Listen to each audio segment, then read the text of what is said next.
quelque chose d'important aussi, l'expérience du divin. Le divin étant, comme on le sait chez nous, un divin éclaté.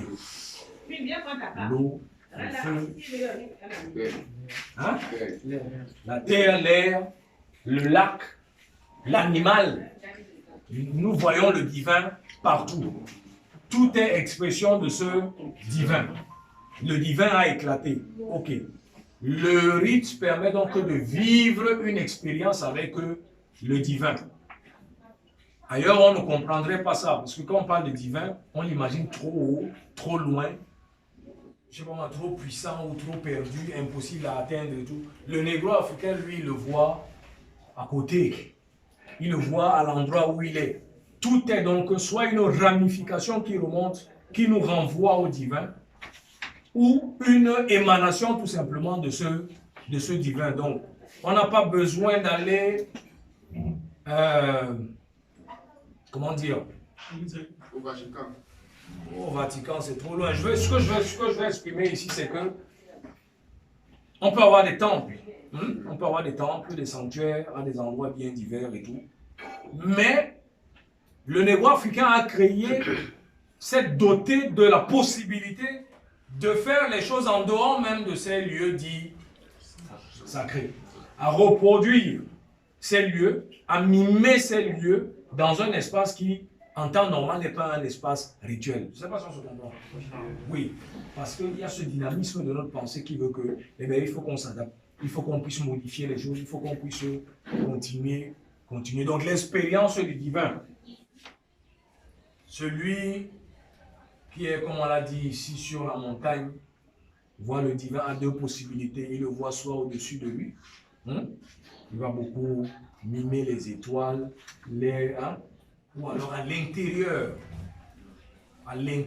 donc de la montagne, parce que ce sont des endroits dits sacrés, chargés, mais aussi mystérieux. On ne peut pas y accéder facilement. Donc il va inventer des rites où on va aller à l'intérieur de la montagne, de manière symbolique ou non. De manière symbolique, on peut inventer un processus rituel où on se retrouve en train d'aller vers la montagne. C'est le degré le plus élevé devient donc l'accès à l'intérieur de la montagne.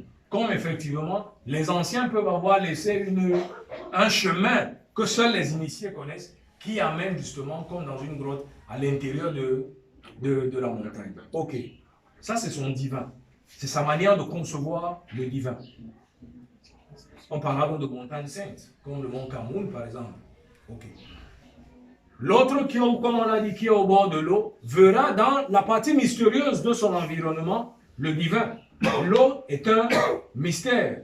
Donc pour lui aussi, il va s'inventer des rites où il va prendre une calebasse avec de l'eau, il va donc mimer cette partie divine-là, qui est pourtant proche de lui, symboliser ça par des éléments de rituel et aller vraiment vers les gens qui sont, entre guillemets, donc qui habitent cette eau, ou alors le divin lui-même qui est caché dans cette eau.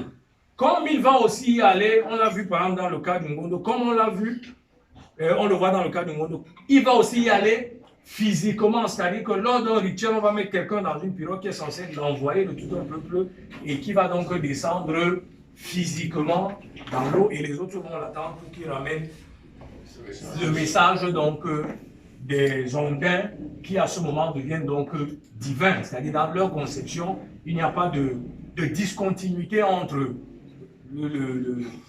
on va dire quoi, les entités et puis la divinité elle-même qui siège au fond de l'eau. Celui du feu, ce sera pareil. Hein? Celui du feu, ce sera pareil. Celui de l'air, ce sera pareil. Celui du bois également. C'est-à-dire que quand on va décider que l'expérience du divin, vous passez des rites qui vous connectent à un arbre. Parce que dans votre milieu, la partie la plus mystérieuse est la forêt qui est à côté. Donc on s'invente une forêt sacrée. On se dit elle n'est plus comme l'autre forêt. C'est le siège de certaines énergies, de certains ancêtres, de certaines divinités. Et on n'y entre pas n'importe comment. On n'y chasse pas. On ne fait pas ceci, on ne fait pas cela. À partir de ce moment donc, On va vous montrer comment accéder à cette forêt, comment vivre dans cette forêt, quels sont les codes, parce que vivre à l'intérieur, ce n'est plus comme vivre dans les autres forêts. Si vous voyez un animal, vous devez savoir comment vous comporter face à cet animal, parce que l'animal qui arrive à cet endroit-là n'est plus comme les autres animaux qui sont, eux, à l'extérieur de cette forêt. Donc, il y a l'expérience du divin. N'oublions pas ça, c'est très, très important. La rupture, il a cité par exemple le cas de la rupture du deuil. J'ai noté ça pourquoi? Parce que, en réalité, tous les rites négro-africains constituent donc un parcours. Si vous savez les décrypter, ils constituent un parcours. C'est le parcours de l'homme, calqué sur le divin, comme on l'a dit. Le parcours de l'homme, pourquoi? On le verra tout à l'heure. On va parler d'un rite lié à la natalité, dans tous les sens. Hein? La fécondité. Le rite qui intervient avant la naissance. Le rite qui intervient pendant la grossesse. Hein? Plutôt le rite qui intervient avant la grossesse. Le rite qui intervient pendant la grossesse. N'oublions pas que nous sommes dans le refus de rompre avec la vie. Donc s'il y a un blocage, nous devons de répondre parce que nous estimons que nous sommes divins. Tout est divin autour de nous. Nous aussi, nous avons la possibilité de dire à l'autre divin, à cet autre qui est autour de nous, je ne suis pas d'accord. Si c'est la maladie qui intervient pour rompre la vie, pour empêcher par exemple que la grossesse se déroule dans de bons termes, nous avons une réponse, ou du moins les anciens ont laissé une réponse, comme on l'a vu, que nous pouvons adapter. Si l'opération se déroule avant, la femme qui n'arrive pas à concevoir, on n'est même pas encore au niveau de la procréation, qui n'arrive pas à concevoir, eh bien on va répondre. Le rite devient donc une réponse aux différents phénomènes qui se déroulent autour de nous. Le rite va consister à redonner peut-être à ses ovaires la capacité de. On se comprend? Pour le faire, le négro-africain va faire intervenir dans ce qu'on appelle chez nous l'oracle, qui va nous dire pourquoi est-ce que... Parce que nous devons avoir une réponse à tout. Le négro-africain n'est pas... Puisqu'il est dans l'expérience, dans la science, il se doit d'obtenir des résultats pour tout. Pendant que l'autre va passer par le scanner, lui, il a son scanner à lui. On va lancer peut-être les coris, on va faire le gambi, on va faire tout ce qu'on sait faire. On va même faire plusieurs fois pour avoir une meilleure visibilité et découvrir donc que non, ici, le problème, ce ne sont pas les ovaires. Ici, le problème vient d'une grand-mère. C'est un problème lié à une malédiction, comme on le dit souvent, transgénérationnelle. C'est-à-dire ça vient de... Oui. Et les anciens ont préparé un rituel particulier pour ce type de problème-là. Donc on a identifié, on sait que bon, ok.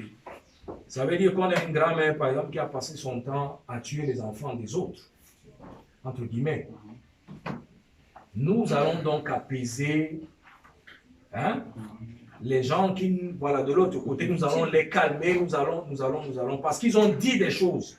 Et voilà que ça se répercute sur la descendance de cette grand-mère. Ok. Nous avons la possibilité aussi de dire, si par exemple, le blocage vient du fait même de la personne, du fait même de la personne, de passer donc à une autre étape, celle par exemple où nous convoquons des divinités, nous convoquons des entités qui ont pour rôle justement de faciliter la conception. La conception, on est d'abord au niveau de la conception. L'accouchement, c'est autre chose. Vous pouvez concevoir et ne jamais accoucher. Ça, c'est une autre étape. Ok. On va donc convoquer par exemple des divinités comme Aset, justement, qui s'occupent de la fertilité. Et dont le siège chez nous, comme on le sait, c'est au niveau des ovaires. Donc cette énergie va renforcer les ovaires de la jeune dame ou la dame qui n'arrive pas à procréer. Si jamais il y a un refus, parce que les oracles nous disent qu'il y a un refus, nous pouvons aller plus loin et nous allons nous intéresser, ou plutôt communiquer plutôt, invoquer plutôt la divinité de la stérilité. Ça existe aussi.